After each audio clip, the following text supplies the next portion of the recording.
I tell my son that when you do business, you should make Allah your business partner. Make Allah your business partner. And when you make Allah your business partner, you can't make him a small partner.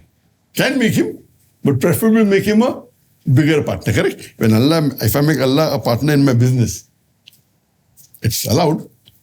I tell him, make him a bigger partner. So whatever you earn every month, every year, give minimum 51% in charity. This is for my son because he's new now. For me, I'm a veteran. I give more. Don't ask me how much I give. So I tell him, whatever you earn, whether $1,000 a month or $100,000 or in a year $1 million, whatever you earn, whatever profit you get in all businesses put together, give minimum 51% of your profit in charity for Allah. For me, I'm veteran. I give a lot. Don't ask me how much I give. I cannot be the biggest donor in the world.